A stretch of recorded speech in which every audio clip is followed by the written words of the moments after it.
primero como un movimiento necesario poder tratar de dilucidar qué entendemos por lo social, ¿no? Yo pienso, bueno, cualquier profesor que da ciencias sociales en la escuela tiene un diseño curricular donde eso que definimos como la sociedad es abordado de distintas maneras. Una cosa es abordar la sociedad como un conjunto de individuos, otra cosa es abordar la sociedad como un conjunto de clases que están en lucha, otra es pensarla como grupos sociales que componen una comunidad nacional. Entonces, me parece que esa primera pregunta de cómo comprendemos a la sociedad es fundamental para abordar esto de la responsabilidad social durante el terrorismo de Estado. ¿Y por qué? Porque parte del diseño curricular de las ciencias sociales invita a que para comprender distintos periodos históricos tengamos que identificar sujetos sociales y ver cuáles son los conflictos que tienen entre sí. Esa pregunta de la didáctica de las ciencias sociales, nosotros en particular, para pensar el terrorismo de Estado, la solemos como dividir en dos grupos, por decirlo de una manera bien esquemática. Por un lado, identificar algunos de estos sectores sociales, por ejemplo, los trabajadores, por ejemplo, la iglesia, por ejemplo, los medios de comunicación, y también poniendo la pregunta en el costado de cierta resistencia que hubo ante el terrorismo de Estado, por ejemplo, los organismos de derechos humanos.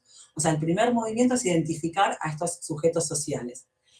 Otra forma de entrar a lo social, que también me parece que nosotros usamos mucho en el libro y que siempre la hemos como trabajado, es entrar a lo social a través de los discursos. ¿Cuáles son los discursos que permiten la comprensión de la vida social? Entonces, ahí, por ejemplo, podemos trabajar desde con la mal llamada teoría de los dos demonios o con frases del sentido común que fueron resolviendo, como suele resolver el sentido común, de un modo que está equivocado en su manera de tener razón, por ejemplo, decir en algo andarían, o no sabíamos nada, o por algo será. Entonces, primer cosa, para entrar a lo social, a través de los sujetos, identificar esos sujetos sociales, o a través de los discursos. Esas me parece que son como dos posibilidades. Y en esas dos posibilidades, para mí lo interesante es que si ese movimiento de mirar la década del 70 lo trasladamos hasta el presente, es de alguna manera relativamente obvio hacerlo, casi natural, porque por ejemplo vos te preguntas, bueno, a ver, ¿qué pasaba con los trabajadores en la década del 70? ¿Quiénes eran los trabajadores, las trabajadoras en la Argentina? Eso te obliga a pensar que había una mayor integración social y económica, que había un fuerte componente industrial, que los trabajadores habían conquistado un porcentaje significativo de la distribución de las riquezas.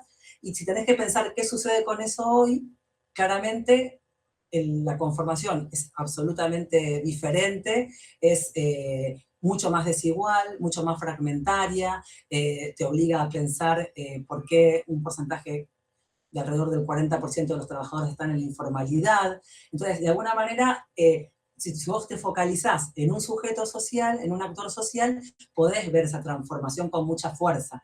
Eso mismo podrías hacer, no sé, si vos decís, bueno, vamos a mirar qué pasó con los grupos económicos. Bueno, es el mismo movimiento de alguna manera. Entonces, me parece que esa es una forma, digamos, como que te permite con relativa facilidad hacer este movimiento entre ese pasado reciente y ese presente. Si trabajás con esto que decía como una segunda posibilidad, con el orden de los discursos, también podés hacer un movimiento similar, porque vos podés decir, bueno, a ver, ¿qué significaba en la década del 70, durante la dictadura, decir esa combinación entre no sabía nada y en algo andarían? ¿No? Que eran como dos frases que iban juntas y que de alguna manera te sirve para comprender cómo ese sujeto aterrorizado lidiaba con eso que no comprendía, ¿no? Porque si decía que en algo andarían, bueno, algo sospechaba de lo que estaba pasando, pero a la vez eso venía de la otra frase es decir no sé nada, ¿no?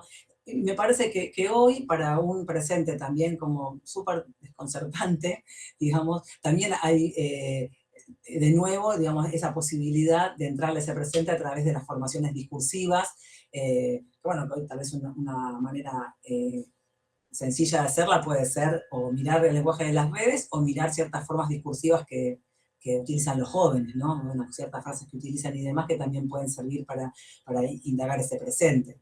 No sé, yo siempre digo, el uso que se le da a decir nada cuando terminas cada frase, cuando en realidad querés decir algo significativo, o sea, como también hacer ese mismo movimiento de focalizarte en los discursos.